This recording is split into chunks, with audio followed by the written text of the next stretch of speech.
Kijana amezuia nyumba ya binti isiuzwe na anamwambia mama, najua kwamba umeamua kuuza nyumba, ila binti hafikiri jambo hilo. Hivyo mimi nina wazo moja. Mimi naitwa Chu Yunan na najua umewahi kuisikia kampuni ya Chu Group. Hiyo ni kampuni ambayo anaimiliki baba yangu, na nitawapatia hizo fedha, na wale wakaguzi walikuwa nakagua nyumba hiyo kusikia jina la Chu wakashtuka, kwa sababu wao pia anafanya kazi katika kampuni hiyo inaitwa Chu Group, na wakasema kwamba kampuni ya Chu Group ni kampuni ya wazazi wao. Kwa hiyo kijana anapata nafasi ya kustopisha zoezi hilo kwa muda, na kampuni ya wazazi wetu kijana wanashangaa baada ya kusikia kwamba wale vijana pia ni kampuni ya wazazi wake, lakini ya wazazi wao Chu, na yeye pia ni kampuni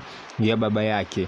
Na katika kufanya hivi, kijana akajibu kwa kujiamini baada ya kuulizwa swali na mama, je, unafanya yote haya kwa sababu gani? Kijana anajibu ya kwamba usijali, ninafanya hii kwa ajili ya upendo.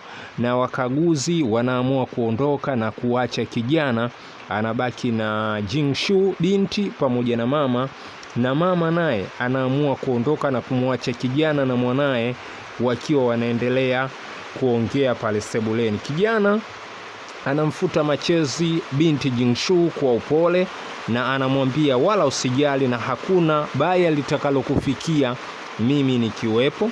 Na kwa upendo wanakutanisha sura zao kwa pamoja kama watu ambao wanapendana. Na baada ya kutanisha sura zao kwa pamoja, kijana anarudi nyumbani, na kwa kuwa hakulala hapo, anamkuta baba yake akiwa sebuleni, na kijana anafika sebuleni na kumwambia baba yake ya kwamba ana shida ya milioni 1, na baba yake anamjibu ya kwamba hawezi akatoa pesa kiholela holela. Je, hiyo milioni 1 ambayo ana shida nayo kwa kazi ipi?